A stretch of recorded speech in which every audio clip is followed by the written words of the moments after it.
السلام عليكم ورحمة الله. أشهد أن لا أشهد أن لا إله إلا الله وحده لا شريك له وأشهد أن محمدا عبده ورسوله. أما بعد فأعوذ بالله من الشيطان الرجيم. بسم الله الرحمن الرحيم. الحمد لله رب العالمين الرحمن الرحيم مالك يوم الدين. إياك نعبد وإياك نستعين.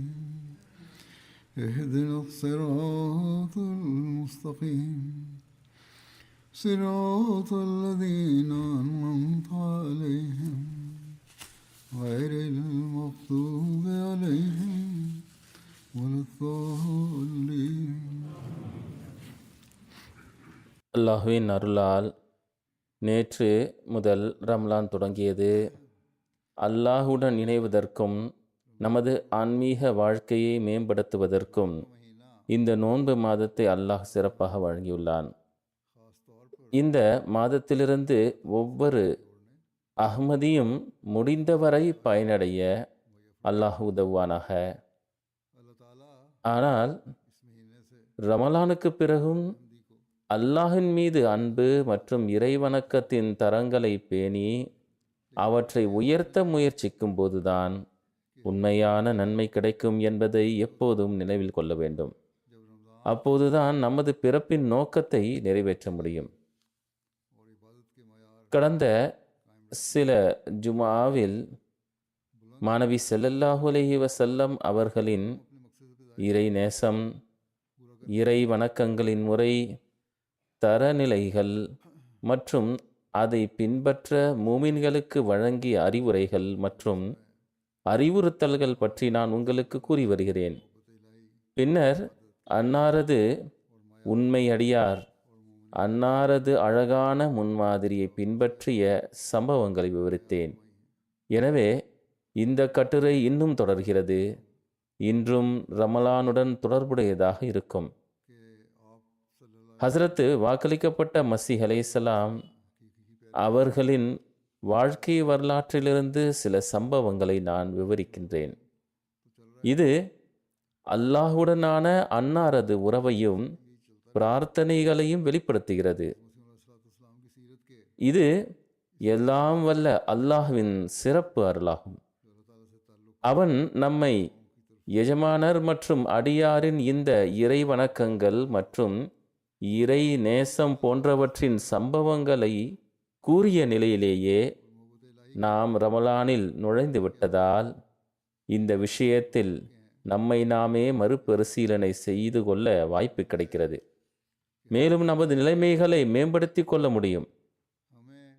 எனவே நான் விவரிக்கும் அல்லது கூறி வரும் நிகழ்வுகளை நாம் ஒவ்வொருவரும் நம் ஆன்மீக நிலையை மேம்படுத்தவும் மறுபரிசீலனை செய்யவும் நமது எஜமானர் ஹஸ்ரத் முஹம்மது முஸ்தபா ஸல்லல்லாஹு அலைஹி வஸல்லம் மற்றும் அவரது உண்மை அடியார் அலைஹிஸ்ஸலாம் ஆகியோரின் வழிபாட்டு முறையாக இருந்த அல்லது அல்லாஹுடன் தொடர்புடைய வார்த்தைகள் மற்றும் செயல்களை பின்பற்ற முயற்சிக்க வேண்டும். இந்த நிகழ்வுகளை கேட்டு மகிழ்வது மட்டுமல்ல, அவை நமக்கு வழிகாட்டலாகவும் இருக்க வேண்டும். ஹஸ்ரத் மஸீஹ் மவ்ஊத் அலைஹிஸ்ஸலாம் அவர்கள் தொடர்பாக ஹஸ்ரத் மிர்சா பஷீர் அஹ்மத் சாஹிப் கூறிய சம்பவத்தை நான் முன்வைக்கின்றேன். அன்னார் மௌலவி முகமது அப்துல்லா முட்டால்வி சாஹிபின் கூற்று எழுதியுள்ளார்கள்.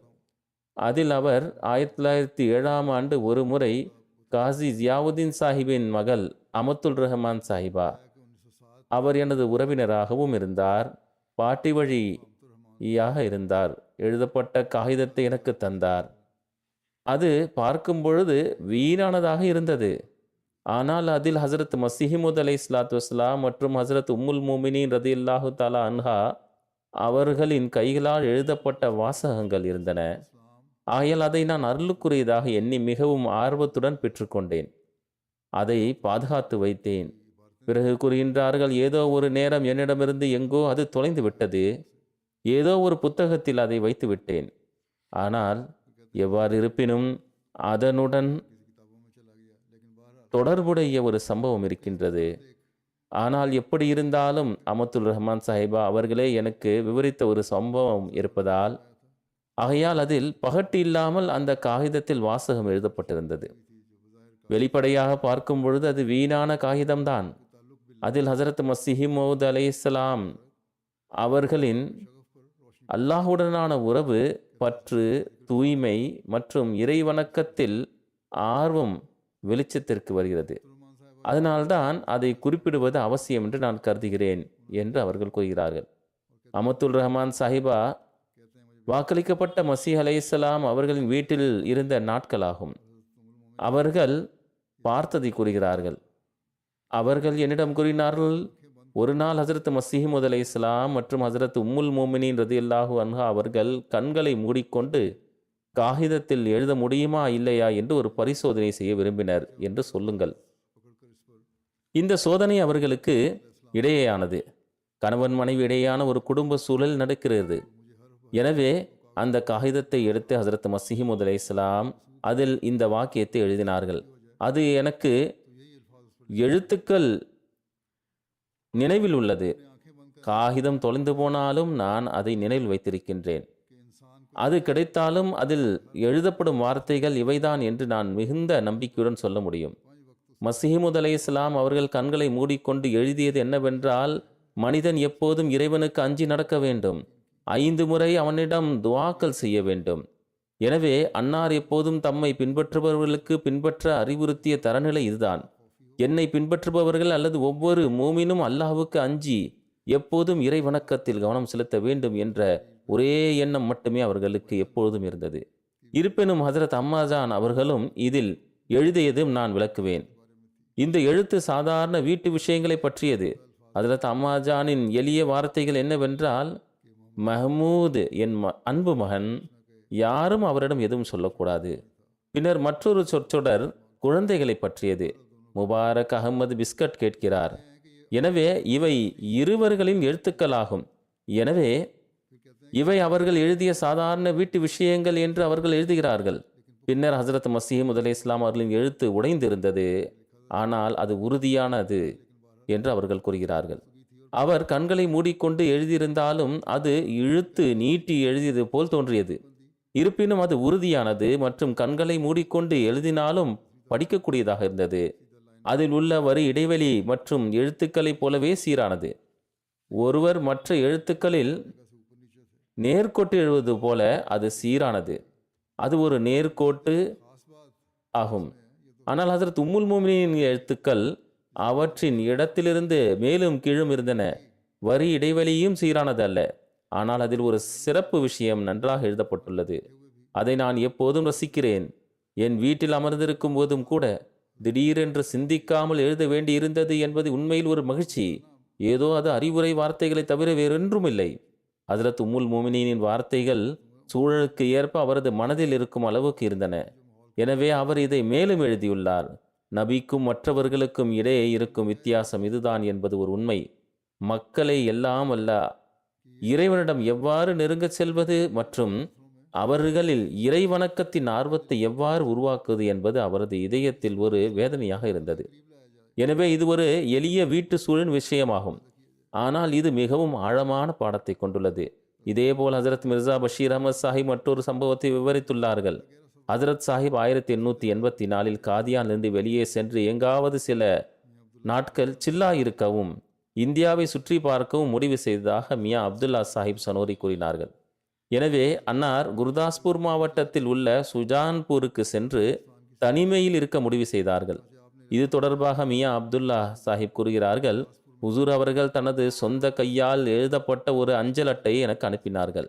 எனவே இந்த பயணத்திலும் தமது இந்தியா பயணத்திலும் உங்களுடன் வர வேண்டும் என்று நான் கேட்டுக்கொண்டேன். ஹுசூர் அவர்கள் ஒப்புக்கொண்டார்கள். ஆனால் பின்னர் ஹுசூர் அவர்கள் ஷுஜான்பூருக்கான பயணத்தை பற்றி இல்ஹாம் இறங்கியது, அதாவது உம்முடைய நோக்கம் ஹோஷியார்பூரில் நிறைவேறும். எனவே அன்னார் ஷுஜான்பூர் செல்லும் எண்ணத்தை கைவிட்டுவிட்டு ஹோஷியார்பூருக்கு செல்ல முடிவு செய்தார்கள். ஜனவரி 1886 அன்னார் ஹோஷியார்பூருக்கு செல்ல தொடங்கிய போது ஹுசூர் அவர்கள் எனக்கு ஒரு கடிதம் எழுதி காதியானுக்கு அழைத்து மியா அப்துல்லாவை மேலும் ஹோஷியார்பூரின் தலைவரான ஷேக் மெஹர் அலிக்கு ஒரு கடிதம் எழுதினார்கள். நான் 2 மாதங்களுக்கு ஹோஷியார்பூருக்கு வர விரும்புகிறேன். ஒரு வீடு ஏற்பாடு செய்யுங்கள். அது நகரத்திற்கு வெளியே இருக்க வேண்டும். மேலும் அது மாடி வீடாக இருக்க வேண்டும். 2 மாடி கட்டடமாக இருக்க வேண்டும். மேலும் ஊருக்கு வெளியில் வேண்டும். தன்னுடைய ஒரு வீடு, அது தவீலா என்ற பெயரில் பிரபலமாக இருந்தது, அதை காலி செய்தார்கள். ஹுசூர் அவர்கள் பெஹலியில் அமர்ந்து கொண்டு, அதாவது சிறிய வகை வாகனத்திற்கு இவ்வாறு கூறுவார்கள். அன்னார் பியாஸ் நதியை நோக்கி புறப்பட்டார்கள். நான் ஷேக் ஹாமித் அலி மற்றும் ஃபத்தேகானுடன் இருந்ததாக மியா அப்துல்லா சாஹிப் கூறுகிறார்கள். ஃபத்தேகான் ரசூல்பூரை ஒட்டியுள்ள ஹோஷியார்பூர் மாவட்டமான தாண்டாவில் வசித்து வந்தார். மேலும் அவர் அன்னாரின் தீவிர சீடராக இருந்தார். ஆனால் பின்னர் துரதிருஷ்டவசமாக அவர் மௌலவி முகமது ஹுசைன் பட்டாலவியின் தாக்கத்தின் கீழ் வந்து முர்த்ததாக மாறினார். அன்னார் அவர்கள் ஆற்றை அடைந்ததும் இதை கடக்க ஒரு படகில் ஆற்றை கடந்தார்கள். படகு பயணித்து கொண்டிருக்கும் போது அன்னார் அவர்கள் என்னிடம் உரையாற்றி, மியா அப்துல்லா, முழுமையானவரின் சவகாசம் ஒரு நதி பயணம் போன்றது. அதை கடக்கும் நம்பிக்கையும் மூழ்கும் பயமும் உள்ளது என்று கூறினார்கள். அதாவது ஒரு முழுமையான மனிதராக, கண்ணியமிக்கவராக, இறைவனின் நண்பனாக இருக்கக்கூடியவருடைய நெருக்கத்தில் வாழக்கூடிய மனிதனுக்கு 2 விதமான விளைவுகள் ஏற்படலாம். ஒன்று, அவர் தம்முடைய பாதையில் வெற்றியடையலாம். எவ்வாறு நாம் இந்த படகில் ஆற்றை கடக்கின்றோமோ அதே போன்று இது நம்மை மூழ்கடிக்கவும் செய்யலாம். கூறுகின்றார்கள், நான் அன்னாருடைய வார்த்தையை மேலோட்டமாக கேட்டேன். ஆனால் எப்பொழுது ஃபத்தேகான் முர்த்ததாக ஆனாரோ எனக்கு ஹுசூர் அவர்களுடைய கூற்று ஞாபகத்திற்கு வந்தது. இருப்பினும் வழியில் நாங்கள் ஃபத்தேகானின் கிராமத்தில் தங்கினோம் என்றும், மறுநாள் நாங்கள் ஹோஷியார்பூரை அடைந்தவுடன் ஹசரத் சாஹிப் தவீலாவின் மேல் வீட்டில் தங்கியதாகவும், எங்களுக்குள் எந்த சண்டையும் ஏற்படாமல் இருக்க எங்கள் மூவருக்கும் தனித்தனி பணிகள் ஒதுக்கப்பட்டன என்றும் கூறப்படுகிறது.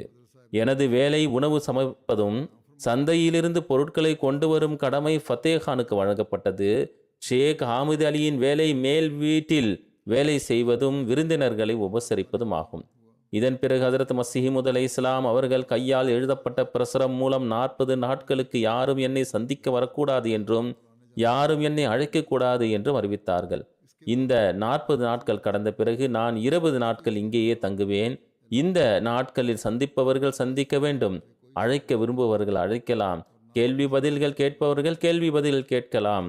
கதவின் உள்ளே இருக்கும் சங்கிலியை எப்போதும் கட்டி இருக்க வேண்டும், அதாவது கதவு உள்ளே இருந்து பூட்டப்பட வேண்டும் என்று ஹசரத் சாஹிப் உத்தரவிட்டார்கள். மேலும் வீட்டில் உள்ளவர்கள் யாரும் என்னை அழைக்கக்கூடாது. நான் யாரையாவது அழைத்தால் அவர்கள் தேவையான அளவுக்கு என் வார்த்தைகளுக்கு பதிலளிக்க வேண்டும். மேல் அறையில் யாரும் என்னிடம் வரக்கூடாது. நீங்கள் தங்கியிருந்த மேல் தளத்திற்கு வேறு யாரும் வரக்கூடாது. எப்படி இருந்தாலும் பிறகு அன்னார் கூறினார்கள், என்னுடைய உணவை மேல் தளத்திற்கு கொண்டு வந்து தாருங்கள்.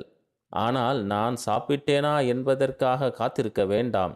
காலியான பாத்திரத்தை வேறு ஒரு நேரத்தில் கொண்டு செல்லுங்கள். என் தொழுகையை மேல்தளத்தில் தொழுவேன், ஏனென்றால் நான் சில்லா இருக்கின்றேன். ஆகையால் கீழே நீங்கள் தொழுது கொள்ளுங்கள். ஜும்மாவிற்கு அன்னார் கூறினார்கள், எவ்வாறு இருப்பினும் அது கடமையாகும். ஆகையால் ஏதாவது ஒரு வெறுமனே இருக்கக்கூடிய பள்ளிவாசலை தேடுங்கள். அது நகரத்தின் வேறு பக்கத்தில் இருக்கட்டும். அங்கு நாம் தனியாக சென்று தொழுது கொள்ளலாம். இந்த அடிப்படையில் நகரத்திற்கு வெளியே ஒரு தோட்டம் இருக்கின்றது. அதில் ஒரு சிறிய பள்ளிவாசல் வெறுமனே இருக்கின்றது. அங்கு ஜும்மா நாளன்று அன்னார் செல்வார்கள். நாங்கள் அங்கு தொழுவோம். குத்துபாவும் அன்னார் ஓதினார்கள். மியா அப்துல்லா சாஹிப் கூறுகிறார்கள், நான் உணவை எடுத்து மாடிக்கு செல்வேன். அன்னாரிடம் பேச மாட்டேன். ஆனால் சில சமயங்களில் ஹுசூர் அவர்களே என்னிடம் பேசுவார்கள்.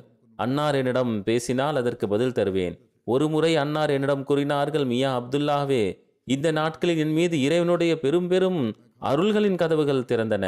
மேலும் சில நேரங்களில் வெகு நேரம் இறைவன் என்னுடன் பேசிக்கொண்டிருந்தான். ஒருவேளை இந்த சம்பவங்களை எழுதினோம் என்றால் அவை பல பக்கங்களாக ஆகிவிடும். ஆகையால் அப்துல்லா சாஹிப் கூறுகின்றார்கள், வாக்களிக்கப்பட்ட மகன் தொடர்பான இல்ஹாம்களும் இந்த சில்லாவில் தான் வந்தது. சில்லாவுக்கு பிறகு ஹோஷியார்பூரிலேயே அன்னார் இந்த முன்னறிவிப்பை அறிவிப்பு செய்தார்கள். அது 1886 பிப்ரவரியின் பிரசுரமாகும். வாக்களிக்கப்பட்ட மகன் முன்னறிவிப்பு என்ற பெயரில் ஜமாத்தில் உள்ளது. இன்று ஒரு சிறப்பான தொடர்பு இருக்கிறது. அதாவது 20 பிப்ரவரி ஆகும். வாக்களிக்கப்பட்ட மகன் முன்னறிவிப்பு மிகவும் மகத்துவத்துடன் முழுமையடைந்த நாளாகவும் இருக்கின்றது. அந்த வாக்களிக்கப்பட்ட மகன் பிறந்தார். முன்னறிவிப்புக்கு ஏற்ப 52 ஆண்டுகால ஹிலாஃபத்து அவருடையது இருந்தது. மேலும் அல்லாஹ் அவருக்கு வெற்றிகளை வழங்கினான்.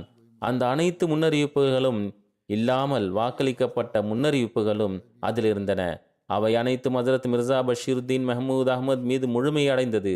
இந்த தொடர்ச்சியை நான் ஏன் கூறுகிறேன் என்றால், இந்த சம்பவங்கள் இன்றுதான் என்னுடைய பார்வைக்கு வந்தன.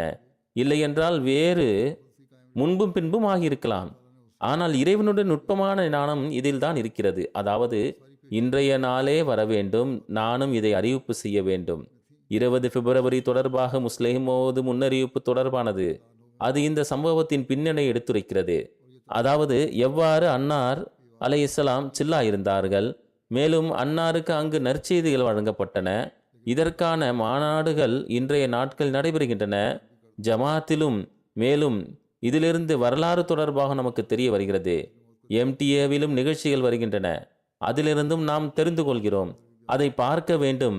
எவ்வாறு இருப்பினும் கூறுகின்றார்கள், 40 நாட்கள் கடந்துவிட்டன. அதற்கு பிறகு அன்னார் அறிவிப்பு செய்வதற்கு ஏற்ப 20 நாட்கள் அங்கு தங்கினார்கள். அந்த நாட்களில் பல மக்கள் விருந்தும் கொடுத்தார்கள். பலர் மார்க்க ரீதியான கருத்து பரிமாற்றமும் செய்தார்கள். மேலும் வெளியில் இருந்து அன்னாரை அறிந்த மக்கள் சந்திப்பதற்காக வரவும் செய்தார்கள். இந்த நாட்களிலேயே முரளிதருடன் அன்னாருக்கு விவாதமும் நடந்தது. அது சுர்மச்சஷம் ஆரியாவில் பதிவு செய்யப்பட்டுள்ளது. 2 மாத காலம் நிறைவு பெற்றவுடன் ஹஜரத் அவர்கள் திரும்பி இதே வழியில் காதியானுக்காக புறப்பட்டார்கள். ஹோஷியார்பூரில் இருந்து 5 மைல் தொலைவில் ஒரு பெரியாரின் கபர் இருந்தது. இங்கு வேறு ஒரு சம்பவம் எழுதப்பட்டுள்ளது. இந்த பயணத்தின் தருணத்தில் எங்கு தோட்டம் அமைக்கப்பட்டு இருந்ததோ அங்கு சென்றவுடன் ஹஜரத் அவர்கள் சிறிது நேரம் வண்டியில் இருந்து இறங்கி வந்தார்கள். மேலும் கூறினார்கள், இது மிகவும் நல்ல நிழல் தரும் இடமாக இருக்கின்றது, சிறிது நேரம் இங்கு தங்கலாம் என்றார்கள். அதற்கு பிறகு ஹசரத் அலைஹிஸ்ஸலாம் அவர்கள் அந்த கபரின் பக்கம் சென்றார்கள். மேலும் சொல்லப்படுகின்றது, இது ஒரு சான்றோரின் கபராகும். மியா அப்துல்லா சாஹிப் கூறுகிறார்கள், நானும் பின்னாலேயே சென்றேன். ஷேக் ஆமித் அலி மற்றும் ஃபத்தே கான் வண்டிக்கு அருகிலேயே இருந்தார்கள். மக்பராவிற்கு சென்றவுடன் கதவை திறந்து உள்ளே சென்றார்கள். கபரின் தலைப்பகுதியில் நின்று துவா செய்வதற்காக கையை உயர்த்தினார்கள். மேலும் சிறிது நேரம் வரை துவா செய்தார்கள். பிறகு திரும்பி வந்தார்கள். மேலும் என்னை பார்த்து கூறினார்கள், எப்பொழுது நான் துவாவிற்காக கையை உயர்த்தினோனோ அப்பொழுது இந்த கபரில் இருக்கின்ற பெரியவர் கபரிலிருந்து வெளியே வந்தார். மேலும் மண்டியிட்டு எனது முன்பு அமர்ந்து விட்டார். நீங்கள் என்னுடன் இல்லாமல் இருந்திருந்தீர்கள் என்றால் நான் அவரிடம் பேசியும் இருப்பேன். அவருடைய கண்கள் பெரியதாகவும் நிறம் மாநிறமாகவும் இருந்தது. பிறகு அன்னார் கூறினார்கள், பாருங்கள், இங்கு யாராவது இருக்கின்றார்கள் என்றால் அவரிடம் இவரை குறித்து விசாரியுங்கள். ஆகையால் அன்னார் அங்கு உள்ள நபரிடம் விசாரித்தார்கள். அவர் கூறினார், நான் இவரை பார்த்ததில்லை. ஏனென்றால் இவர் மரணமடைந்து 100 ஆண்டு காலம் கடந்து விட்டது. ஆனால் என்னுடைய மூதாதையரிடம் நான் கேட்டிருக்கின்றேன், இந்த இடத்தில் ஒரு பெரிய இறைநேசர் இருந்தார். மேலும் இந்த பகுதியில் அவர் மீது மிகப்பெரிய தாக்கம் இருந்தது. அன்னார் அவரிடம் வினவினார்கள், அவருடைய உருவம் எப்படி இருக்கும்? அந்த நபர் கூறினார், கேள்விப்பட்டிருக்கின்றேன், அவர் மாநிறமாக இருந்தார். அவருடைய கண்கள் மிகவும் பெரிதாக இருந்தது. பிறகு நாங்கள் அங்கிருந்து புறப்பட்டு காதியான் வந்தடைந்தோம். ஹஜ்ரத் மசீஹ் மௌஊத் அலைஹிஸ்ஸலாம் அவர்கள் கூறிய அதே உருவமாக இருந்தது. அந்த நல்லடியார் முன்பு வந்து அமர்ந்து விட்டார். ஆகையால் சிலர் கூறுகின்றார்கள், பேசவும் செய்வார்கள் மரணித்தவர்களிடம். சில நல்ல மக்கள் இறைநேசருடன் நபிமார்களுடன் இவ்வாறு பேசவும் செய்வார்கள். அவர்களுக்கு தென்படவும் செய்வார்கள். இது அல்லாஹு தாலாவின் நடைமுறையாகும். இவ்வாறு இருப்பினும் இந்த பயணம் நிறைவடைந்தது. அவர்கள் காதியான் வந்தடைந்தார்கள். ஹஜ்ரத் மிர்சா பஷீர் அஹமத் சாஹிப் அவர்கள் கூறுகிறார்கள், நான் இந்த பயணம் தொடர்பாக மியா அப்துல்லா சாஹிப் அவர்களிடம் கேட்டேன். ஹஜ்ரத் சாஹிப் இந்த தனிமையின் காலத்தில் என்ன செய்தார்கள், மேலும் எவ்வாறு இறை வணக்கத்தை மேற்கொண்டார்கள்? அதற்கு ஹஜ்ரத் மியா அப்துல்லா சாஹிப் அவர்கள் கூறினார்கள், அது எங்களுக்கு தெரியாது. ஏனென்றால் மேல் தளத்தில் அன்னார் தங்கியிருந்தார்கள். எங்களுக்கு மேலே செல்வதற்கு அனுமதி இல்லை. உணவு கொடுப்பதற்காக நாம் மேலே செல்லும் பொழுது அனுமதி பெற்று செல்வோம். மியா அப்துல்லா சாஹிப் கூறுகிறார்கள், ஒரு நாள் நான் உணவை வைப்பதற்காக மேலே சென்றேன். அப்பொழுது ஹசரத் சாஹிப் அவர்கள் கூறினார்கள், எனக்கு இல்ஹாம் இறங்கியது, அதாவது ஊரிக மன் ஃபீஹா வ மின் ஹவுலிஹா. ஹுசூர் அவர்கள் விளக்கியவாறு கூறினார்கள், மின் ஃபீஹா என்பது நான் ஆவேன், அதாவது ஹசரத் மசீமது அலை இஸ்லாம். மின் ஹவுலிஹா என்றால் நீங்கள் ஆவீர்கள், அதாவது என்னுடன் இருக்கக்கூடியவர்கள். மியா அப்துல்லா சாஹிப் கூறி வந்தார்கள், அதாவது முழு நாளும் வீட்டில் இருந்து வந்தேன். ஜும்மா நாளன்று மற்றும் ஹுசூர் அவர்களுடன் வெளியே செல்வேன். மேலும் ஷேக் ஆமித் அலியும் பெரும்பாலும் வீட்டிலே இருந்தார். ஆனால் ஃபத்தேகான் பெரும்பாலும் முழு நாளும் வெளியே இருப்பார். இந்த இல்ஹாம் இறங்கிய அப்பொழுதும் கூட அவர் வெளியே தான் இருந்திருப்பார். இது ஹசரத் மியா பஷீர் அஹமத் சாஹிப் அவர்களின் எண்ணமாகும். மியா அப்துல்லா சாஹிப் கூறி வந்தார்கள், அந்த நாட்களில் ஃபத்தேகான் ஹசரத் மசீமது அலை இஸ்லாம் அவர்கள் மீது எந்த அளவிற்கு உறுதி கொண்டிருந்தார் என்றால், எங்களுடன் பேசும்பொழுது கூறுவார், ஹசரத் சாஹிப் அவர்களை நான் நபி என்று எண்ணுகிறேன். மேலும் நான் அவருடைய இந்த பேச்சை கேட்டு பழைய பிரபலமான கொள்கையின் அடிப்படையில் பயந்தேன். அதாவது நபி எவ்வாறு வர முடியும், இனி நபி வர முடியாது அல்லவா? ஆனால் ஃபத்தேகான் அந்த காலத்திலும் அன்னார் மீது எந்த அளவிற்கு நம்பிக்கை வைத்திருந்தார் என்றால், அன்னார் அலைஹிஸ்ஸலாம் அப்போது நபி என்று கூறவும் இல்லை, அன்னார் பையத்தும் வாங்கவில்லை, எந்த விதமான வாதமும் செய்யவில்லை. 3-4 ஆண்டுகளுக்கு முன்பு சொன்ன விஷயமாகும். ஆனால் எப்பொழுது அவருக்கு தடுமாற்றம் ஏற்பட்டதோ அவர் முர்த்ததாகிவிட்டார். ஆகையால் மனிதனுக்கு எப்பொழுதும் தன்னுடைய இறுதி நல்லதாக இருக்க வேண்டும் என்று துவா செய்து கொண்டே இருக்க வேண்டும். மேலும் தன்னுடைய ஈமானை உறுதியாக ஆக்குவதற்கு முயற்சிகளை மேற்கொள்ள வேண்டும். மேலும் இதற்காக துவாவும் செய்ய வேண்டும். மேலும் சிறப்பான முறையில் ரமணானில் இந்த துவாவையும் செய்ய வேண்டும். ஒவ்வொருவருக்கும் இந்த துவாவை செய்ய வேண்டும். அதாவது அல்லாஹ் நம்முடைய இறுதியை நல்லதாக ஆக்கி ஈமானை வலுப்பெற செய்வானாக.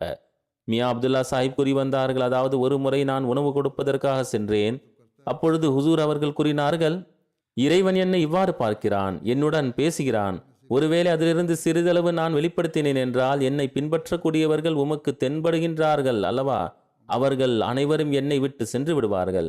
மேலும் அது அவ்வாறு தான் நடக்கவும் செய்தது. இந்த சில மக்கள் அன்னார் வாதம் செய்தவுடன் அன்னாரை விட்டு சென்றது மட்டுமல்லாமல் எதிர்க்கவும் செய்தனர். ஏனென்றால் இறைவன் இவ்வாறு பேசுவான் என்பதை இவர்கள் சிந்தித்து கூட பார்க்க முடியாது. இதேபோன்று அன்னாருடைய தொழுவது தொடர்பான ஒரு சம்பவம் இருக்கின்றது.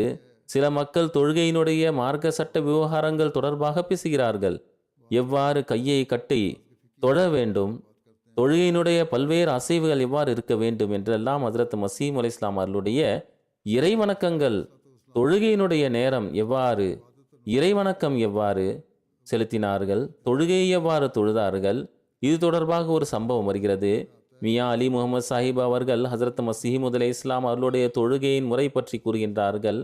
ஒரு முறை ஹுசூர் அவர்களை சுன்னத் தொழுமாறு கண்டேன்.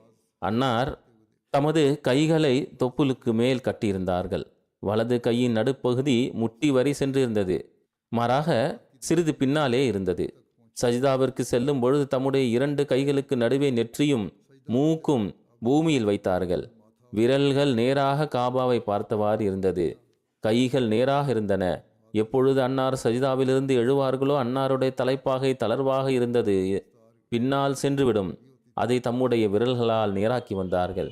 இவ்வாறு இருப்பினும் இந்த நடைமுறையை அவர்கள் எழுதியிருக்கின்றார்கள். சுன்னத்து தொழுகையை அன்னார் அக்ஸா பள்ளிவாசலில் தம்முடைய தந்தையாரின் கபருக்கு தெற்கு பகுதியில் நின்றவாறு தொழுவார்கள். மேலும் அதற்கு பிறகு ஃபர்ல் தொழுகை ஆரம்பமாகியவுடன் அதை மௌலவி நூர்தீன் சாஹிப் தொழ வைப்பார்கள். இதேபோல ஹஜரத் முகமது ஜமீல் சாஹிப் அவர்கள் அறிவிக்கின்றார்கள், பிளேக் நோய் முதலில் வெளிப்பட்ட நாட்களில் ஹஜரத் அக்தஸ் அலைஹிஸ்ஸலாம் அவர்கள் தோட்டத்தில் முகாமிட்டார்கள். அதாவது அவர்கள் தனது முழு குடும்பத்தினருடனும் அங்கு சென்றார்கள். நாங்கள் இரவில் காவல் காத்தோம். ஏனென்றால் பிளேக் காரணமாக ஒரு திறந்த வெளி போதுமானது என்பதால் அன்னார் அங்கு சென்றார்கள். இருப்பினும் இரவு காவல் காலத்தில் நாங்கள் ஹஜரத் சாஹிப்பின் முகாமை கடந்து செல்வோம். அன்னார் அவர்கள் தொழுகையில் மும்முரமாக இருப்பார்கள். இறைவனுக்கு தான் தெரியும் அன்னார் எப்பொழுது உறங்குவார்கள் என்று. இதேபோல் ஹஜரத் சௌத்ரி பாய் அப்துல் ரஹ்மான் சாஹிப் கூறுகையில், ஹஜரத் அலை இஸ்லாம் அவர்கள் தஹஜத் தொழுகையை மிகவும் பணிவுடன் தொழுது வந்தார்கள். இதனால் சிறிய பள்ளிவாசலின் முன் உள்ள அறையில் கூட சத்தம் கேட்கும். இஹ்தின சிராத்தல் முஸ்தகீமை மீண்டும் மீண்டும் ஓதுவது ஹுசூர் அலை இஸ்லாம் அவர்களின் தொடர் பழக்கமாக இருந்தது. அல்லாஹ் எப்போதும் நம்மை சரியான பாதையில் வைத்திருக்க இந்த பிரார்த்தனையும் நாம் செய்து கொண்டே இருக்க வேண்டும். ஹசரத் மாஸ்டர் நசீர் ஹுசைன் சாஹிப் அன்னாரது தஹஜத் தொழுகையின் தன்மை விவரிக்கும் போது, ஒரு முறை ஜேலம் செல்லும் போது லாகூரில் என் தாத்தா ஹசரத் மியா ஜலாலுதீன் சாஹிப்பின் முபாரக் மன்சில் வீட்டில் நாங்கள் தங்கினோம் என்று எழுதுகிறார்கள். ஹசரத் மசீம் அலை இஸ்லாம் அவர்கள் இங்கே இரவை கழித்தார்கள். ஹசரத் அலை இஸ்லாம் ஒரு அறையில் தூங்க இடம் ஏற்பாடு செய்யப்பட்டது. நான் அதே அறைக்கு வெளியே வாசலுக்கு அருகிலுள்ள முற்றத்தில் தங்கினேன்.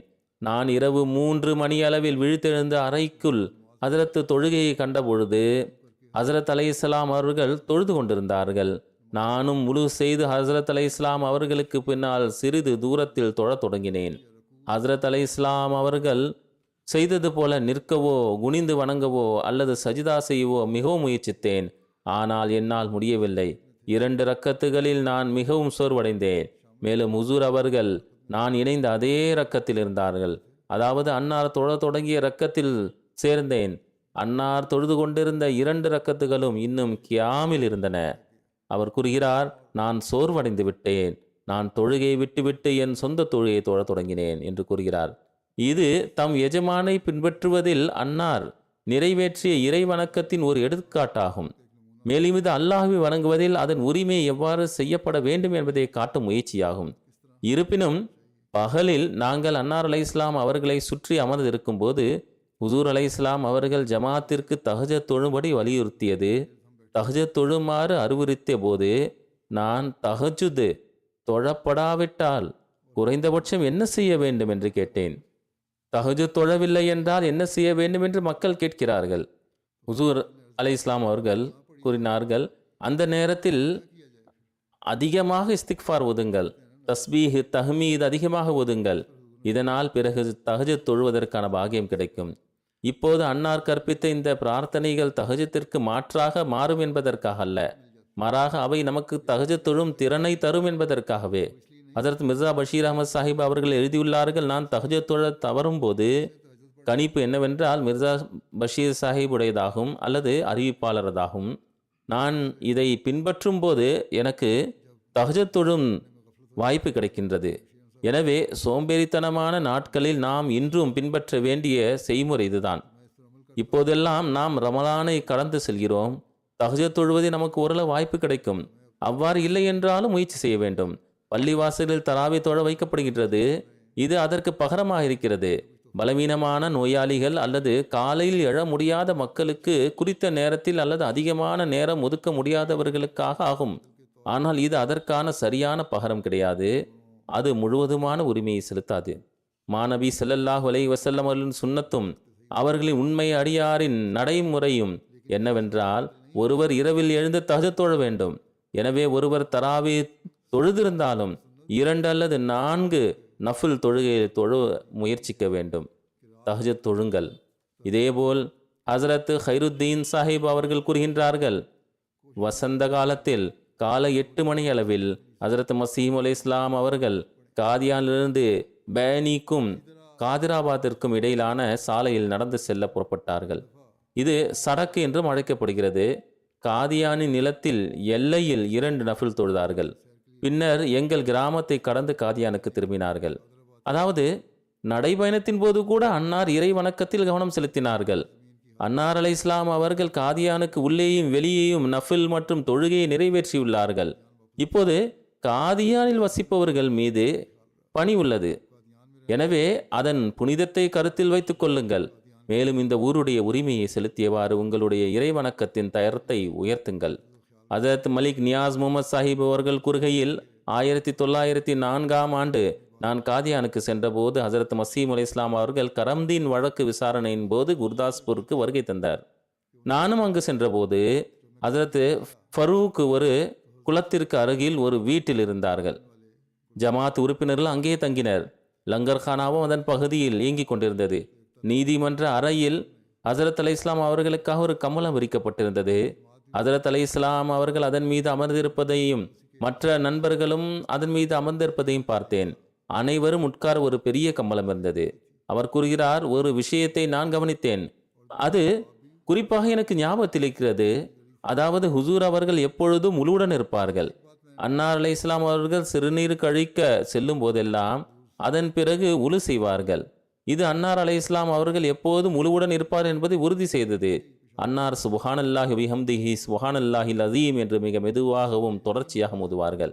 ஹஜரத் சௌத்ரி பாய் அப்துல் ரஹீம் சாஹிப் கூறுகையில், ஆரம்ப நாட்களில் தொழுகையின் போது பள்ளிவாசலுக்கு முதலில் நுழைவது ஹஜரத் அலைஹிஸ்ஸலாம் அவர்கள் வழக்கமாகும். எனவே நான் முதலில் பள்ளிவாசலுக்கு செல்ல முயற்சித்தேன். ஆனால் அன்னார் அலைஹிஸ்ஸலாம் அவர்கள் ஏற்கனவே அங்கிருந்தார்கள். ஹஜரத் அலைஹிஸ்ஸலாம் அவர்கள் தனது இளமையின் ஒரு பகுதியை, அதாவது 7 ஆண்டுகளை சியால்கோட்டில் கழித்தார்கள். அங்கேயும் அவர்கள் கழித்த பகல் மற்றும் இரவுகளில் இறைவன் மீதான அன்பு மிக முக்கியமான பங்காகும். மேலும் யாரெல்லாம் சொன்னார்களோ அது ஹசரத் அலைஹிஸ்ஸலாம் அவர்களின் தனிமை மற்றும் தொழுகை மற்றும் திருக்குரான் ஓதுதல் ஆகியவற்றை சிறப்பாக குறிப்பிடுகின்றனர். இது சம்பந்தமாக சியால்கோட்டின் சில மரியாதைக்குரிய மற்றும் நம்பத்தகுந்த மக்களின் சாட்சியங்களை நான் முன்வைக்கின்றேன். ஹஜரத் மசீம் அலி இஸ்லாம் அவர்களின் வாதத்திற்கு பிறகு அகமதியத்தின் எதிரிகளின் முன்னிலையில் அவர் இணைந்தார். மேலும் ஹஜரத் மசீம் அலி இஸ்லாம் அவர்களின் சில நிகழ்வுகளுக்கு ஒரு நாவலாக விரோதமான ஆட்சேபனை தெரிவித்திருந்தாலும் சியால்கோட்டில் இருந்த காலத்தில் ஹுசூர் அவர்கள் தூய நினைவை எதிர்ப்பு கூட்டத்திலும் கூட அவரால் மறக்க முடியவில்லை என்பதற்கு இது அவர்களின் சாட்சியம் என்று ஹக்கீம் பதர் ஹுசைன் சாஹிப் எழுதுகிறார்கள். எனவே மிகவும் நம்பத்தகுந்தமான தோற்றமும் மிகுந்த தைரியமும் உயர்ந்த எண்ணங்களும் கொண்ட ஒரு நபர் தனது சொந்த உயரிய நம்பிக்கையில் ஒப்பிடும்போது யாரையும் இருப்பதாக கருதுவதில்லை என்று அவர் எழுதுகிறார். அவர் உள்ளே நுழைந்தவுடன் உலு செய்ய தண்ணீர் கேட்பார்கள். எப்பொழுது இந்த சம்பவத்தை கூறுகின்றார்களோ அங்கு எந்த அறையில் நுழைவார்களோ அங்கு உலு செய்த உடனே மக்ரிப் தொழுகை நிறைவேற்றினார்கள். ஒரு பிரார்த்தனை செய்வார்கள். அவர் அன்னார் அலைஹிஸ்ஸலாம் பிரார்த்தனை சேவையில் இருந்தார்கள். அதன் பிறகு அன்னார் அல்லாஹ்வின் திக்ரையும் செய்தார்கள். பின்னர் பிரபல முஸ்லிம் தலைவர் மௌலவி ஜஃபர் அலி கான் சாஹிப்பின் தந்தையும் ஜமீன்தார் செய்தித்தாளின் ஆசிரியமான மறைந்த முன்ஷி சிராஜுதீன் சாஹிப் கூறுகிறார்கள், மிர்சா குலாம் அகமது 1860 அல்லது 1861 ஆண்டுகளில் சியால்கோட் மாவட்டத்தில் ஒரு கிளார்க் என்று கூறினார். அந்த நேரத்தில் அவர்களுக்கு 22 அல்லது 23 வயது இருக்கும். மேலும் அவரது இளமை பருவத்தில் கூட அவர் மிகவும் தூய்மையான இரையச்சம் கொண்ட நபராக இருந்தார் என்பதை கண்ணால் கண்ட சாட்சியாக கூறுவேன். வணிகம் மற்றும் வேலைக்கு பிறகு அவரது முழு நேரமும் மார்க்க படிப்பில் செலவிடப்பட்டது. மேலும் அவர்கள் பொதுமக்களை அரிதாகவே சந்தித்தார்கள். ஒருமுறை ஹசரத் ஷேக் யாக்கூப் அலி சாஹிப் இர்ஃபானி சியால்கோட்டில் சையத் மீர் ஹசன் சாஹிப்பை சந்தித்தார். நான் கடந்த முறையும் இது குறித்து கூறியிருந்தேன். அவர்கள் கலங்கிய கண்ணுடன் கூறினார்கள். அவர்களுடைய கண்கள் நனைந்திருந்தன. கூறுகின்றார்கள், நாம் அவருக்கு மகத்துவம் வழங்கவில்லை. அவருடைய ஆன்மீக உயர்வை எடுத்து கூற இயலாது என்பது பரிதாபத்திற்குரிய விஷயமாகும். அவருடைய வாழ்க்கையில் ஒரு சாதாரண மனிதனுடைய வாழ்க்கை அல்ல, மாறாக இறைவனுடைய சிறப்பான அடியார்களை போன்ற நபராக அவர்கள் இருந்தார்கள்.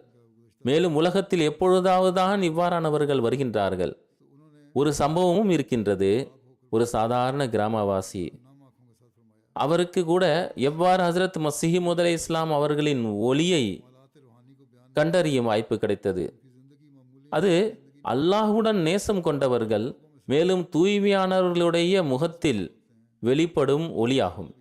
ஹசரத் மிர்சா பஷீர் அஹமத் சாஹிப் அவர்கள் எழுதுகிறார்கள், அதாவது ஹசரத் அம்மாஜான் அவர்கள் கூறினார்கள், அவர்களிடம் ஹசரத் மசீம் அலி இஸ்லாத்து வஸ்லாம் அவர்கள் கூறிய விஷயமாகும்.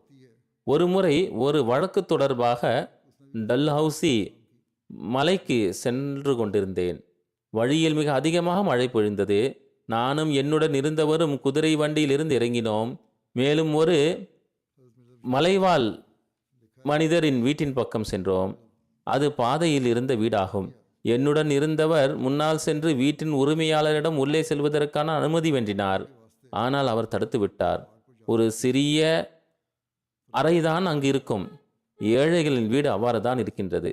அவர்களுக்கு இடையில் வழக்கு ஏற்பட்டு விட்டது. வீட்டின் உரிமையாளர் ஆவேசப்பட்டார், ஏச ஆரம்பித்து விட்டார். அவர் கூறினார், நான் உள்ளே வர வேண்டும் என்று, இருவரும் உள்ளே வரக்கூடாது என்று சண்டை ஏற்பட ஆரம்பித்து விட்டது.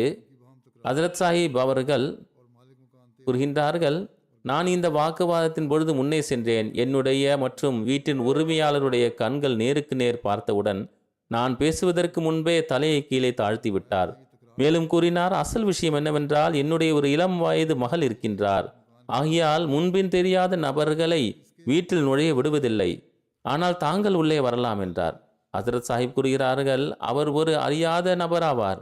எனக்கும் அவரை தெரியாது, மேலும் அவருக்கும் என்னை தெரியாது. அசல் விஷயம் என்னவென்றால், இறை ஒளி அது நேர்மை மற்றும் இறை வணக்கத்தின் அடையாளமாகும். அது அன்னாருடைய முகத்தில் தென்பட்டது. ஆகையால் அவர் கூறினார், தாங்கள் உள்ளே செல்லலாம். வல்லமை மிக்க இறைவனின் இருப்பு எப்பொழுதும் அன்னாரது பார்வையில் இருந்தது. எந்த பணியானாலும் அன்னாரை இறைவனை நினைவு கூறுவதிலிருந்து விலக்கி வைப்பதில்லை. எனவே இதே முன்மாதிரியை நாங்கள் வழக்குகளிலும் பார்த்திருக்கின்றோம். நான் முன்பு சம்பவத்தை விவரித்திருந்தேன். இது போன்ற ஒரு நெருக்கடியான நேரத்தில் ஒரு வழக்கு விசாரிக்கப்படும் போது தொழுகைக்கு ஏற்பாடு செய்வதும் நிர்வகிப்பதும் ஒரு கடினமான விஷயமாகும். ஆனால் அன்னார் அலைஹிஸ்ஸலாம் அவர்கள் இறைவனின் அன்பில் மிகவும் நம்பிக்கையுடனும் தன்னலமற்றவராகவும் இருந்ததால் வழக்கு நீதிமன்றத்தின் முன் உள்ளது. அழைப்பு எந்த நேரமும் இருக்கலாம், அழைப்பவர் எந்த நேரத்திலும் அழைக்கலாம். ஆனால் தொழுகைக்கான நேரம் வந்தவுடன் அன்னார் நீதிமன்றத்தின் அழைப்பை விட்டுவிட்டு தாம் இல்லாததால் ஏற்படும் இழப்புகளை பற்றி சிறிதும் கவலைப்படாமல் இறைவனின் சந்நிதியின் அழைப்புக்கு பதிலளித்து அதன் முன் ஆஜராவார்கள். அனைவரும் நினைவில் கொள்ள வேண்டிய முக்கிய விஷயம் இதுதான். எல்லா நேரங்களிலும் தொழுகைக்கு முன்னுரிமை அளிக்க வேண்டும். இதுவே ஒரு மூமினின் சிறப்பியல்பு மற்றும் முன்மாதிரியாகும். அன்னார் அலைஹிஸ்ஸலாம் அவர்கள் இதை தங்கள் எஜமானரிடம் இருந்து கற்றுக்கொண்டு அதை பின்பற்றி இந்த முன்மாதிரியை நமது முன் வைத்துள்ளார்கள். ஹஜ்ரத் ஷேக் யாக்கூப் அலி சாஹிப் இர்ஃபானி அவர்கள் இந்த நிலையை மிக அழகாக விவரித்துள்ளார்கள். இந்த தொடர் வழக்குகள் மிக நீண்டதாகவும் சில வழக்குகளை தலைமை நீதிமன்றம் வரை அன்னாருக்கு பின்பற்ற வேண்டியிருந்ததாகவும் இருந்தது. அவர்கள் எழுதுகிறார்கள், இந்த வழக்கை வரலாற்றை படிப்பவர்களுக்கு ஹஜ்ரத் மிர்சா சாஹிப்பின் வாழ்க்கையின் இந்த பகுதியை பற்றி தெரியப்படுத்தும் போது நான் அவர்களின் கவனத்தை ஈர்க்க விரும்புவது அல்லாஹுடனான அவரது தொடர்பை பற்றியது என்றும் அவர் எழுதுகிறார். ஹஜ்ரத் சாஹிப்பின் துணையுடன் இருந்து அவரது வார்த்தைகளை கேட்க வாய்ப்பு கிடைத்தவர்கள் அல்லது வெளியிடப்பட்ட இந்த உரைகளை படித்தவர்கள் ஹஜ்ரத் மிர்சா சாஹிப் எப்போதும் தனது கைகளாலும் இதயத்தாலும், அதாவது கைகள் பணி செய்து கொண்டிருந்தன, உள்ளம் நினைவு கூறி கொண்டிருந்தன, இறைவனை நினைவு கூறுவதில் மும்மரமாக இருக்கின்றார் என்பதை அறிவார்கள். மேலும் அவர்களுக்கு அதே வழியில் அறிவுறுத்தினார்கள். வழக்குகளில் வழக்கின் நடைமுறை பொதுவாக கவனிக்கப்பட்டது. வாதியாக இருந்தாலும் சரி, பிரதிவாதியாக இருந்தாலும் சரி, பதட்டமான நிலையிலும் அமைதியின்மையிலும் அவ்வாறான சூழல் இருந்தாலும் சரி. ஆனால் மிர்சா சாஹிப் வழக்குகளை பின்தொடர் சென்றபோது அவரது இயல்பில் எந்த பதட்டமோ பீதியோ இல்லை.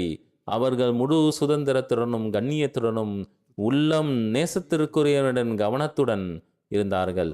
இந்த தொடர் வழக்குகள் தனது தந்தைக்கு கீழ்ப்படிதல் என்ற கடமையை நிறைவேற்றுவதற்காக மட்டுமே என்றாலும் இந்த வழக்குகளின் போது அவர் ஒருபோதும் தொழுகையை காலதாமதமாக்கவில்லை. இதனால் அல்லாஹ்வின் உரிமைகளுடன் தொடர்புடைய கடமைகளை அவர்கள் கவனக்குறைவுடன் நிற்கவில்லை. தொழுகையின் போது நீதிமன்றத்தில் வேறு எந்த வேலையும் இல்லாதது போல் அவர் அதே வழியில் மும்மரமாக இருப்பார்கள்.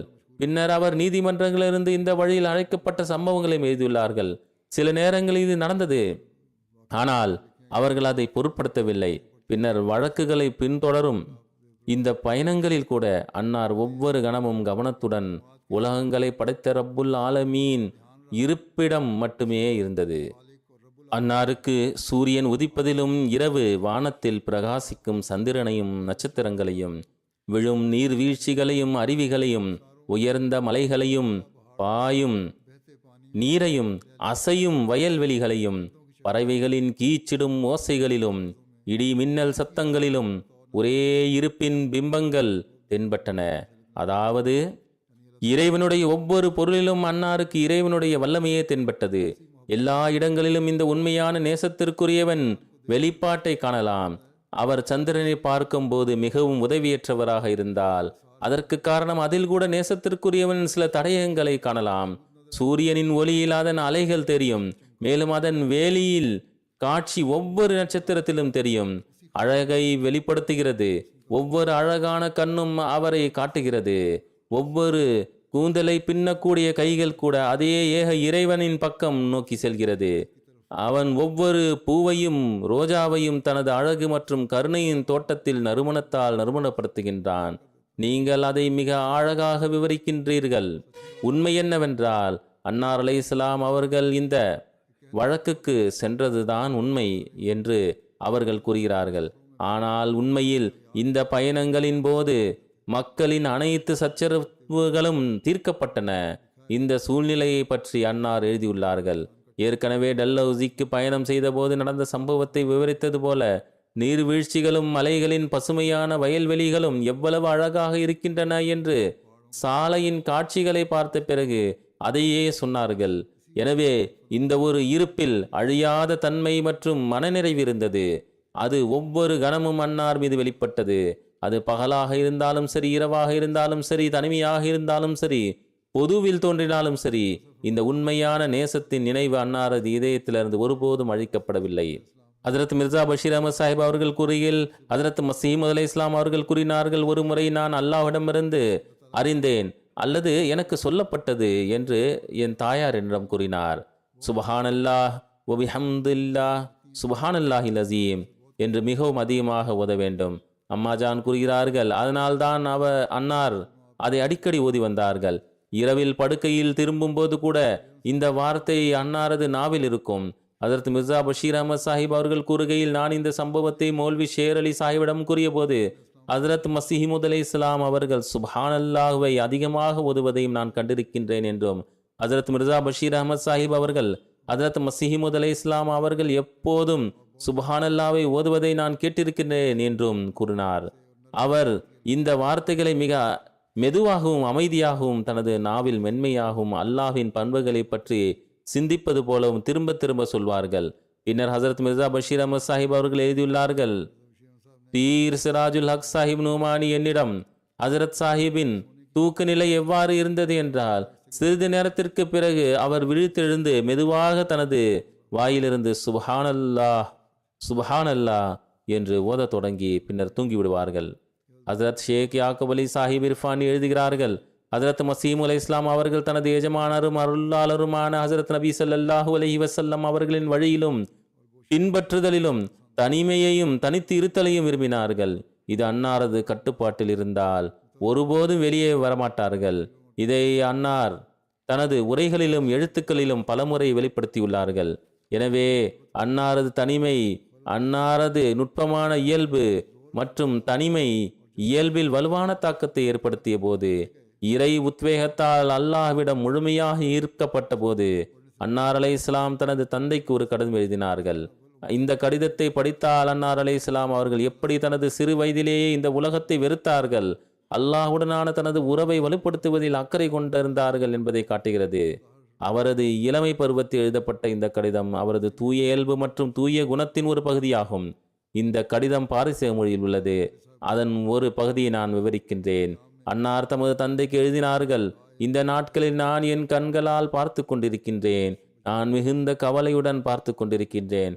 ஒவ்வொரு ஆண்டும் எல்லா நாடுகளிலும் பிரதேசங்களிலும் ஏதோ ஒரு கொள்ளை நோய் வருவதை நான் கவனித்து வருகிறேன். இது நண்பர்களை நண்பர்களிடமிருந்தும் அன்பிற்குரியவர்களை அன்பிற்குரியவரிடமிருந்தும் பிரிக்கிறது. எந்த வருடத்திலும் எரியும் நெருப்பும் இந்த வேதனையான சம்பவங்களும் அந்த நேரத்தின் சத்தத்தை உருவாக்கவில்லை. இந்த நிலைமைகளை பார்த்து என் இதயம் உலகத்திலிருந்து குளிர்ந்து விட்டது. என் முகம் அதை பற்றிய பயத்தால் மஞ்சள் நிறமாகிவிட்டது. இன்றும் கூட உலக நிலைமைகள் எல்லா இடங்களிலும் நெருப்பு எரிவதைப் போலவே நமக்கு நினைவூட்டுகின்றன. எனவே நாம் எல்லாமல்ல அல்லாஹ்வுடன் ஒரு பெரிய தொடர்பை வளர்த்து கொள்ள வேண்டும். மேலும் ஷேக் முஸ்லிஹுத்தீன் சாதி ஷிராசியின் இந்த 2 வரிகள் அடிக்கடி நினைவு கூறப்படுகின்றன என்றும் வருத்தத்தின் கண்ணீர் வழிகிறது என்றும் அன்னார் இந்த கடிதத்தில் எழுதியுள்ளார்கள். நிரந்தரமில்லா இந்த வாழ்க்கை மீது நம்பிக்கை வைக்காதே. வாழ்வாதார விளையாட்டிலிருந்து நாம் அமைதியில் இருக்கின்றோம் என்று எண்ணாதே. நிலையற்ற வாழ்க்கையை நம்பி இந்த வாழ்வாதார விளையாட்டால் நம் வாழ்க்கையை ஒருபோதும் இழக்கக்கூடாது.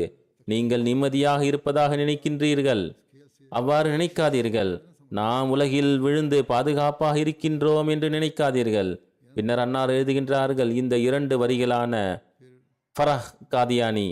அந்த நேரத்தில் ஹஜரத் மசீம் அலை இஸ்லாம் அவர்கள் தனது புனைப்பெயரான ஃபரஹ் என்பதை எழுதினார்கள். அன்னார் தீவானில் உள்ள இதயத்தின் காயங்களில் உப்பு தெளிக்கிறார் என்று அவர் கூறுகிறார். இளைஞனே, மரண நேரம் வந்து விட்டது என்றும் இந்த இழிவான உலகத்துடன் நீ பற்று கொள்ளக்கூடாது என்றும் நான் உனக்கு சொல்கிறேன். ஏனென்றால் மரண நேரம் திடீரென்று வந்துவிட்டது. என் வாழ்நாள் முழுவதும் தனிமையில் ஒரு மூலையில் அமர்ந்திருக்க விரும்புகிறேன். மக்களின் கூட்டத்தை தவிர்த்து அல்லாஹ்வின் நினைவாக செயல்படுவதில் ஈடுபடுவதன் மூலம் கடந்த காலத்தின் சாக்கு போக்குகள் மற்றும் இழப்புகளை நிவர்த்தி செய்ய முடியும். வாக்களிக்கப்பட்ட மசீஹ் அலைஹிஸ்ஸலாம் அவர்கள் எந்த புகழையும் மகிமையையும் தேடவில்லை என்றும் இறைவனுடன் தூய உறவை கொண்டிருந்தார்கள் என்றும் மற்றொரு நீண்ட கடிதம் இருப்பதை இந்த கடிதம் காட்டுகிறது. அவர் தனிமையாகவும் இருப்பதை மிகவும் நேசித்தார் என்பது ஒரு உண்மை. எல்லாம் வல்ல அல்லாஹ்வின் கட்டளை கருத்தில் கொள்ளப்படாவிட்டால் அன்னார் ஒருபோதும் முக்கியத்துவம் பெற்றிருக்க மாட்டார்கள். அன்னார் கூறினார்கள், அல்லாஹ் எனக்கு தனிமை அல்லது பொது தோற்றத்திற்கு இடையே எதை தேர்வு செய்யலாம் என்று விருப்பத்தை கேட்டால் அந்த பரிசுத்தமான இருப்பின் மீது ஆணையாக நான் தனிமையை தேர்ந்தெடுப்பேன். அவன் என்னை கடினமான செயல்துறையிலிருந்து வெளியே கொண்டு வந்துள்ளான். எனக்கு தனிமையில் பெரும் இன்பத்தை குறித்து அல்லாஹ்வை தவிர வேறு யாருக்கும் தெரியாது. நான் கிட்டத்தட்ட 25 ஆண்டுகளாக தனிமையில் அமர்ந்திருக்கின்றேன். ஒரு கணம் கூட நான் அரசவையில் புகழ் நாற்காலியில் அமர விரும்பவில்லை. இயற்கையாகவே மக்கள் மத்தியில் அமர்ந்திருப்பதில் எனக்கு வெறுப்பு ஏற்பட்டது. ஆனால் வல்லமை மிக்கவன் கட்டாயப்படுத்தப்பட்டேன். இவ்வாறு தனது தந்தைக்கு ஒரு கடிதம் எழுதுவதன் மூலம் அன்னார் தன்னிடம் இருந்த அனைத்தையும் விட்டுவிட்டார். ஒரு வகையான அரசவை அதை விட்டு கொடுத்தது போல் இருந்தது. அன்னாரின் தந்தை 7 கிராமங்களை வைத்திருந்தார்கள். இதையெல்லாம் அல்லாஹ்வின் நண்பிற்காக விட்டுவிட்டார்கள். அன்னார் சில சமயங்களில் தொடர்பாக தனது தோழருக்கு அறிவுரை வழங்கினார்கள். இவ்வாறு ஒரு சம்பவத்தில் நான் மியா முஹம்மது மூசா சாஹிப் நான் காதியானுக்கு சென்றபோது அங்கு ஒரு புதிய முஸ்லிம் இருந்ததாக எழுதப்பட்டுள்ளது. அவர் வாக்களிக்கப்பட்ட மசீஹ் அலைஹிஸ்ஸலாம் அவர்களை அணுகி, ஹுசூர், தயவு செய்து எனக்கு அனுமதி கொடுங்கள், அறுவடை தயாராக உள்ளது. அவர் ஒரு பெரிய நிலக்கிழார் ஆவார். நான் அதை விநியோகிக்க விரும்புகிறேன். விவசாயிகளுக்கு ஊதியம் வழங்கப்பட வேண்டும். அறுவடை எவ்வளவு என்று ஹுசூர் அவர்கள் கேட்டார்கள். அவர் கூறினார், நிறைய இருக்கிறது. அன்னார் அலைஹிஸ்ஸலாம் அவர்கள், நான் பல கிராமங்களை விட்டு வெளியேறி இறைவனின் வாசலை தேர்ந்தெடுத்துள்ளேன். இன்னும் சில நாட்கள் தங்கி உங்கள் மார்க்க நிலையை மேம்படுத்தி உலக விவகாரங்களை எல்லாம் வல்ல அல்லாஹ்விடம் விட்டுவிடுங்கள் என்றார்கள். வல்லமை மிக்க இறைவன் உங்களுக்கு அருள் புரிவான். அந்த நேரத்தில் அன்னார் அவர்களின் நிலைமையை அறிந்திருக்கலாம். அன்னார் இதை சொன்னார்கள். ஆனால் உலக விவகாரங்களை முழுவதும் ஒருபோதும் கைவிடக்கூடாது என்றும் அன்னார் வேறொரு இடத்திலும் கூறியுள்ளார்கள். இறைவன் உங்களுக்கு வழங்கிய அருள்களுக்கு மதிப்பளியுங்கள். எனவே எப்படி இருந்தாலும் இந்த புதிய மார்க்கம் மாறியவரின் பயிற்சிக்காக அவருக்கு இந்த அறிவுரை வழங்கினார்கள். எனவே இது சூழ்நிலைக்கு ஏற்பவும் நடக்கும். ஒவ்வொருவரும் தங்கள் சொந்த சூழ்நிலைகளை பார்த்து உலகில் முழுமையாக மூழ்கிவிடக்கூடாது. உலக உரிமைகளும் இழக்கப்படும் அளவுக்கு அவர்கள் உலகத்தை துறந்துவிடக்கூடாது. எனவே இஸ்லாத்தின் நடுநிலையான போதனை உள்ளது. ஒருவர் அதை ஏற்றுக்கொண்டு செயல்பட வேண்டும். ஆனால் ஒரு விஷயத்தை எப்போதும் நினைவில் கொள்ள வேண்டும், அல்லாஹ்வை ஒருபோதும் விட்டுவிடக்கூடாது. இந்த அடிப்படையில் எப்பொழுதும் கவனத்துடன் இருப்பது அவசியமாகும். அன்னாரது அன்பு மற்றும் வழிபாட்டின் சில அம்சங்கள் இன்று நான் விவரித்தேன். இந்த ரமலானில் உண்மையான இறை வணக்கத்தை நிறைவேற்றும் திறனை எல்லாம் வல்ல அல்லாஹ் நமக்கு வழங்குவானாக. மேலும் அல்லாஹ் தன்னுடைய நேசத்திலும் நம்மை முன்னேற்ற வாய்ப்பை நல்குவானாக. இதன் மூலமாக நாம் உண்மை அதிகமாக ரமலானுடைய அருள்களிலிருந்து பயனடைந்து கொண்டே செல்வோமாக. மேலும் இந்த அருள் பிற்காலத்திலும் நம்மீது நிலைத்திருக்கட்டுமாக. எல்லாமல்ல அல்லாஹ் நம்மை உண்மையான மூமின் மற்றும் ஒரு முஸ்லிமின் அடையாளமாக ஆக்குவானாக. இந்த நாட்களில் குறிப்பாக சிரமங்களிலும் பொய் வழக்குகளிலும் சிக்கி தவிக்கும் அகமதிகளுக்காக நிறைய துவாக்களை செய்யுங்கள். அகமதி சகோதரர்களுக்கு எல்லாமல்ல அல்லாஹ் எளிமையை ஏற்படுத்தி தருவானாக. மேலும் உங்கள் பிரார்த்தனைகளில் முஸ்லிம் உம்மத்தை நினைவில் கொள்ளுங்கள். உலகம் அழிவிலிருந்து காப்பாற்றப்படவும் பிரார்த்தனை செய்யுங்கள். எல்லாம் வல்ல அல்லாஹ் அப்பாவி மக்களை அவர்களின் தீமையிலிருந்து பாதுகாக்கட்டும். போரும் அழிவும் விதிக்கப்பட்டால் எல்லாம் வல்ல அல்லாஹ் எப்போதும் அப்பாவைகளை அதிலிருந்து பாதுகாத்து அடக்குமுறையாளர்களை பிடிப்பானாக.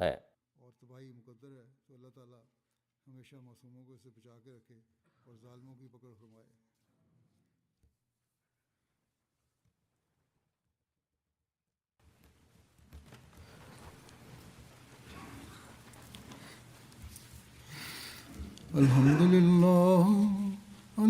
لله نحمده ونستعينه ونستغفره ونؤمن به ونتوكل عليه ونعوذ بالله من شرور أنفسنا ومن سيئات أعمالنا من يهده الله فلا مضل له ومن يضلل فلا هادي له ونشهد أن لا إله إلا الله ونشهد أن محمدا عبده ورسوله.